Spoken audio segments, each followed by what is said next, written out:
The historic heritage site I chose to do my project on was the Bruce Springsteen Telecaster statue, located in Belmar, New Jersey.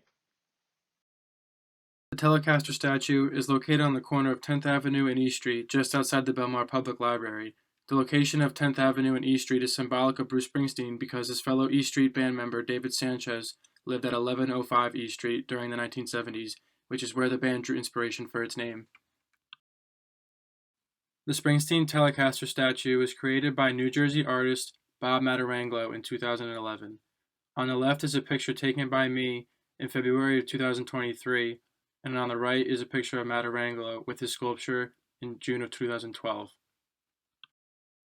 The story behind Matarangelo and the Telecaster statue originates with this mural, which he painted on 10th Avenue and Main Street in Belmar back in 2009. It pays homage to Bruce and the E Street Band by featuring the E Street obelisk. Matarangelo said in 2011, after doing the mural, the Belmar Tourism Commission approached me about doing something on the corner of 10th Avenue and E Street on the library lawn. So why the Telecaster? Matarangelo was inspired to create the Telecaster based on the infamous cover of Bruce's 1975 album, Born to Run. Matarangelo said, I saw the guitar on the cover of Born to Run and thought that'd be something to work on. On the left is the actual album cover of Born to Run, which is where the Telecaster statue is inspired from. On the right is the original photograph located at Bruce Springsteen Archive at Monmouth University. You can see him leaning on fellow E Street Band member Clarence Clemens. Although Born to Run was the first album cover to feature the Telecaster guitar, Bruce had other albums which displayed his beloved guitar on the cover as well. Human Torch in 1992, his Greatest Hits album in 1995, Wrecking Ball in 2012, and High Hopes in 2014. Here's some more images of Bruce seen with his Telecaster that I got from the Bruce Springsteen Archive at Monmouth University. The picture to the left is a poster that he used for his 1995 Greatest Hits album cover. Only in this poster you can see he's got some Chuck Taylors hanging from his guitar, which I thought was pretty cool. And then the other three pictures are just of him playing using his guitar.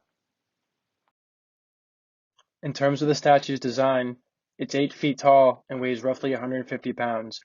It's made out of laminated, half-inch marine-grade plywood with stainless steel pieces as the strings. It sits 2 feet off the ground, welded to a stainless steel support, and it's embedded in concrete. It has 6 layers of coatings, and it's also aligned so it could be the background of the 10th Avenue and E Street obelisk, as you can see in this photo here. Matarangelo said that the statue was paid for by the Belmar Tourism Commission. If you go there today, you can see the sign located just below the statue. As you can see, it's stop number 1 out of 50 plus locations on the Belmar Treasure Trail, which identifies significant areas within Belmar.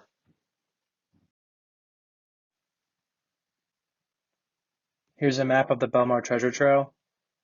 On the left, the legend states that the circles are deemed historical stops. And as you can see, stop number 1, which is the Telecaster statues right here, which is deemed a historical stop. Bruce bought his iconic Telecaster guitar from Phil Patello's guitar shop in Ocean, New Jersey in 1975 for the price of $185, which is roughly $1,000 in 2023. He said of the guitar, it was the best deal I've ever made in my life. Bruce played the guitar in virtually every live show until 2005. The guitar became so popular that its insurance estimates it's worth between $1 and $5 million. Mike Duffy, who writes for The Fender, said Springsteen's Telecaster guitar is one of the most recognizable instruments in the world. The reason why E Street is synonymous with Bruce is because of this man right here, David Sanchez. David was born on November 30th, 1953 in Long Branch, New Jersey. He met Bruce at the Upstage Club in Asbury Park in the summer of 1969. David was 15, Bruce was already locally famous at 19, but not yet an icon. Future E Street bassist Gary Talent had met David a few months prior to the night he was introduced to Bruce. He saw Gary and Bruce having a jam session where David was asked to join in. David lived on 1105 East Street in Belmar. They eventually formed the E Street Band 3 years later in 1972, with David being their keyboard player. And here's a picture of David and Bruce back in the 70s on the left, and then a picture of David now. David Sanchez originally lived in Asbury Park and then moved to Belmar when he was 5 years old. On the left is a picture of David's childhood home where he and the E Street Band would often rehearse. On the right is a map of E Street in Belmar, and this right here is E Street. This is where the Telecaster statue is located in front of the Belmar Public Library, and then this is David's childhood home. As you can see, it's only about a block away from the Telecaster statue. Bruce said in 2017 at Monmouth University as a conversation with Bruce Springsteen, "My recollection is we were on a bus one night trying to come up with a band name. E Street Band seemed pretty easy. It had a nice ring to it. Well, David lives on E Street, and David was an important part of the band at the time, so it just came up." Here's a picture of Bruce Springsteen and the E Street Band at the Jersey Shore, August 29, 1973. From top row, left to right, we have David Sanchez, Vinny Mad Dog Lopez, and then Gary Talent, who was the one who introduced David to Bruce back at the Upstage Club. In the bottom row, we have Bruce himself, Clarence Clemens, who was the sax player, and he was on the cover of Born to Run, and then Danny Federici.